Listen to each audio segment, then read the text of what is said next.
దేవుడు వారికి ఇచ్చిన మాట ప్రకారంగా విధేయత చూపారు.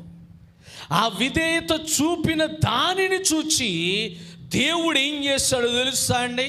మనం చదువుకున్న లేఖన భాగంలో మనం చూసినట్లయితే అక్కడ అంటున్నాడు కదా, ఏమన్నాడు తెలుసా?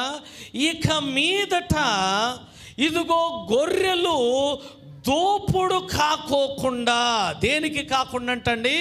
దోచబడకుండా.